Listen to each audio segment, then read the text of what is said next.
On May 25th, Harrah's Philadelphia is presenting their Super Sunday card with a 12:40 post time and 16 races, and they're all either stakes races or invites. So it's a really good card with a big purse money on the line. We're going to look at the $10,000 guaranteed pick four that starts in race 10 and includes three of the biggest races on the card, three $100,000 invitationals. Race number 10 starts it off with the Pennsylvania Sire Stakes. And there for 3-year-old colts and geldings. All of the Sire Stakes races and Stallion Stakes races on the card are for the 3-year-old colts and geldings. And in this race, we have perhaps, Matt, the leading 3-year-old on the pace, at least. Yeah, they call these the glamour division, I guess, in the Sire Stakes world. And yeah, we have Blueprint, who has already stamped himself as the horse to catch, so to speak. In 2025, he's already 2 for 2 in the Pennsylvania Sire Stakes, and looking forward to much bigger and better things on the horizon. And it basically looks to go 3 for 3 and get rolling right towards the Meadowlands pace. Yeah, I mean, listen, it's hard to see, there are 3 horses that could probably win this race: Fallout, Blueprint, and Go Grasshopper. But it's hard to see Blueprint losing this race, given what we've seen from him so far. And, how this race might shape up on the 5/8 mile track with Blueprint probably on the lead and maybe dictating slow fractions. Ronnie Wren Jr. has driven Blueprint perfectly throughout his career. And yeah, whether Blueprint just makes it to the front right off the gate or has to 2-move or brush, I don't see any scenario where he's not controlling this race, which means being able to make the front, maybe get a little taxed through the first quarter, back down the second quarter, maybe back down the middle half, and be able to sprint. And that's very likely the way this race is going to go. I went with Blueprint as a key in my pick 4 in this race. Did you use any of the other horses? I mean, you talked about basically 3 big horses in this race, and Fallout is definitely number 2. Fallout is definitely second on that list, with Go Grasshopper. A couple question marks coming off a scratch stick. And obviously the 2 and the 3 are the most accomplished by far of the 3-year-olds in here. And Fallout, you have Tim Tetrick, who is, I would guess you'd call Harrah's Philly his home base. And he's got a nice young horse here that may bring him, throughout the Grand Circuit this year. Certainly is comfortable on the Philly 5/8 surface. And this guy had a perfect prep race, you could say. And I think if anyone's going to catch Blueprint, it will be Fallout, who will not be sitting probably worse than like 3rd or 4th, quite possibly in the pocket. Race number 11 is the Maxie Lee Memorial for $100,000. All the invites go for $100,000. And in this race, we see a 5-2 morning line on Sir Pinocchio, 3-1 on Antonioni and Atos Kronos. But, in reality, Atos Kronos is probably going to be 3-5 in this field, Matt. Yeah, I mean, without a doubt, Sir Pinocchio has to be the 3rd choice, right, behind the 1 or 2. So I'm not quite sure what the morning line is doing there, but the savvy bettors are not fooled. And Atos Kronos, based on what he's done through 3 starts in the U.S., he's got to be the favorite here, especially with Dexter Dunn. I kind of like Antonioni a little bit in this spot as well. And you listen to my reasoning here. Last time in the Cutler, made that brush to the lead, maybe tired a little bit late in the mile. There was a lot of wind playing factor in there too. I think moving back to the smaller track, we saw how successful he was at Yonkers. This track a little bit bigger, but still shorter stretch than at the Meadowlands. It might give him Yannick the opportunity to, get the jump on this field. I mean, there is a lot of speed in here with Sir Pinocchio, who loves to lead, adding Lasix for the first time. So maybe that helps perk him up. Usain Hanover's, is a horse that's left before Benjamin Hanover's left before college tuition.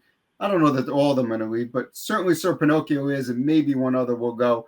If Yannick can make that quick brush to the front and Atos Kronos is first over, I kind of see a scenario where he could beat him. I also kind of see a scenario where it's the other way around, where maybe the rail isn't the best starting spot. And if you have more than a couple levers, does Yannick get away maybe like 4th or something like that? Because maybe you got to be a little careful from the rail going to that first turn. Or, he does show a break in his last pari-mutuel try, which I'm going to assume it's a fluke, considering the way he, just coasted around the Yonkers Oval. And if you're staying flat at Yonkers, there's no reason to stay flat on the bigger track. So I'm not concerned about that. But I kind of see a flip-flop scenario where Atos Kronos is the one that's moving at some points to grab the front, and Antigone might end up first over, depending on if there's more than one lever. We know Sir Pinocchio is leaving. Like you said, is there anyone else? Maybe Andrew McCarthy with college tuition. He's a nice, might be a little class-wise, doesn't stack up with these, but it wouldn't shock me if he took a run off the gate.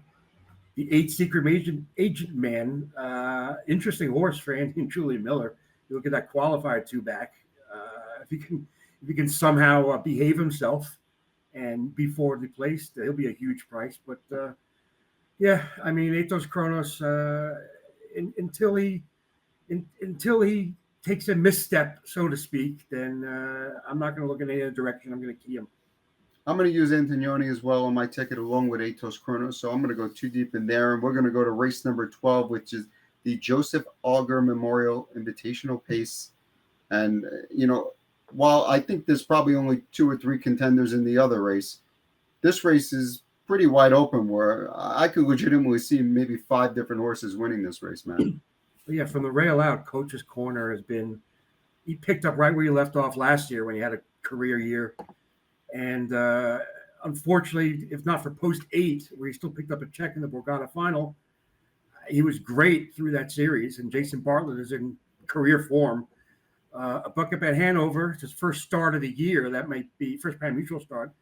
But obviously, we know his body of work. By the Missile, it's nice to see him looking good again. Duncan is coming to the race 3 in a row. Mossdale Ben, very, very sharp Borgata champion.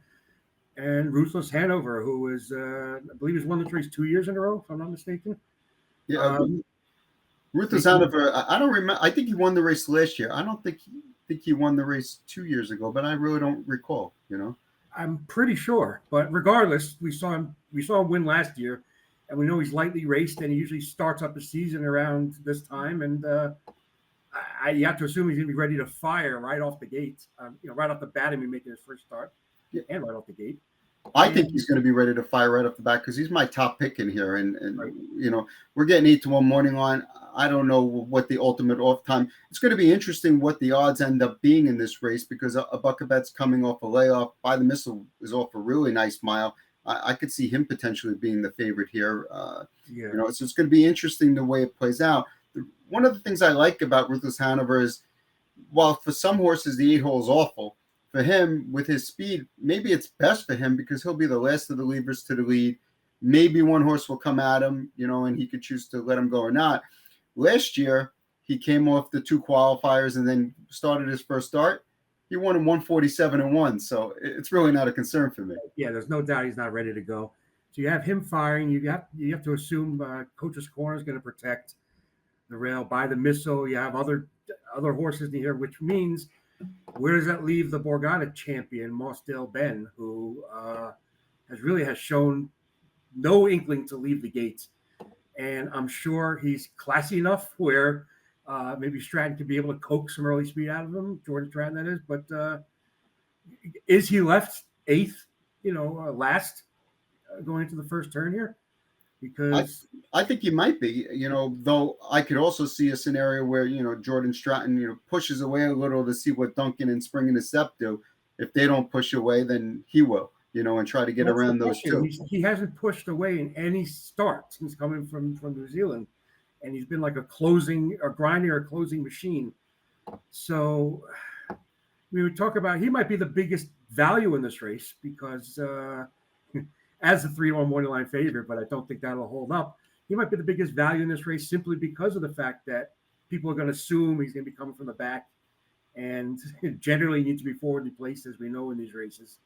But I ended up not using him on my ticket. I went 3 deep with Coach's Corner, By the Missile, and Ruthless Hanover. I did not use a bucket bet Hanover, again, simply because of the first start of the year. And even though Ruthless Hanover is making his first start, we know what Ruthless Hanover has done off the bench. So like I said, that doesn't concern me. But Mostel Ben, I think it'd have to be super duper horse to win this race. So, I will toss him. The way I looked at it, I used 3 in here. I used By the Missile, Mostel Ben, and Ruthless Hanover. I used Mostel Ben figuring that if the race does fall apart, he's the horse I want on my ticket, because we've seen that if you give him a pace to chase, he could basically run down anything. By the Missile was just really good last time. I didn't use a Buck of Ben Hanover because even though his last qualifier I thought was much better than his first qualifier, I really see him ending up coming up first up in this spot. I don't see him showing speed. I think he might be first over, and if he is, that's not the best place to be. But you know what? He's got Dexter Dunn driving, so my guess is he'll be second over and win by 3. And we're going to move on to race number 13, which is the Betsy Ross Fillies and Mares Invite Pace. And in here we have another interesting morning line with RDB Mickey as the 2-1 choice, when we all know that Twin B Joe Fresh is going to be 3-5. Yeah, RDB Mickey's at 5 for 5 this year. Swept through, almost swept through the Matchmaker series because she didn't start in every leg. But there's no chance that Twin B Joe Fresh is not the favorite here. I think everybody knows that, except for the computerized, I believe, morning line. But we saw Twin B Joe Fresh. I believe she did not win her first start of the year last year in her Horse of the Year campaign. She came off with 2 qualifiers. Now she's coming off with 3 qualifiers. So, and then is she ready to go? Because now she maybe has, I know qualifier is not the same as a pari-mutuel race. But now that she has 3, let's say, preps, is she ready to fire, her A game? Yeah, listen, I believe Twin B Joe Fresh will show up with a big effort. There's no doubt in my mind. I mean, that being said, in my analysis, and you can find the full card analysis, all 16 races on drf.com/harness. I went with my girl EJ just because I was so thrilled with the 2 qualifiers I saw her put in. Yes, she finished second to Twin B Joe Fresh in the first one, but that was her first start since November. It's perfectly fine mile when you come home in 26-1 at the end at the Meadowlands in a 52 mile. And then last time she just uncorked this 50-2 mile where, she was just absolutely spectacular, and, gave me hope that maybe, we can have this, nice rivalry between my girl EJ and Twin B Joe Fresh. So I'm using both of them on my ticket. All due respect to RDB Mickey, this is a gigantic step up in class, even though she's coming out of $490,000 race. Listen, I'm using her on my ticket for 2 reasons. Number one, she's 5 for 5, like I said, since coming from down under. So we may not even seen the best of her yet. Who knows? Jason Bartlett has just been like lights out. Go look at his record this year at Yonkers. He's like 30-some% winning. Those are maybe kind of Walter Case-esque numbers from the 90s. But like I said, we may not seen the best of this horse, and he will be a little bit of value because Twin B Joe Fresh is going to take all the money. My girl EJ, it is only her second start in a new barn because it's Andrew Harris now, and Burke had her most of her career up to that point. She is a 4-year-old, so it does have a little bit to prove. So I want to see a starter too. So I end up using Twin B Joe Fresh and the outsider morning line favorite, RDB Mickey. $10,000 guaranteed pick 4. We're going to take a look at our tickets here, throw them up on the screen, and we're both going to throw up a $6 play here. 3 single in different places, though. Yeah, I mean, this sequence on paper looks like it calls for a budget type ticket or not that many combinations, and maybe play it a handful of times because there's a 50-cent base. So because I just don't see any real places to spread. And so I believe your key's in the first leg, and my key's in the second leg, and then we're pretty much in the same boat in the last 2 legs. Take a look at my ticket. I did key in the first leg with Blueprint as my key there. And listen, I realize that if this comes in 3, 2, 4, 5, I'm probably getting my $6 back. I'll pay a little bit more. That's why, but like I said, most people are going to approach this big 4 as like like tighten it up, so to speak, and much fewer combinations, and because that's just kind of how these races feel, on paper. But of course, they don't race on paper, and that's the joy of handicapping and gambling. Well, this is Well, Harrah's Philadelphia on Sunday, May the 25th for their Super Sunday card. As I said, 12:40 post time, 16 races on the card. They're all stakes or invites, so top quality horses throughout the card. I'm certainly going to be watching. Matt may be watching, but I know you'll be playing. Good luck.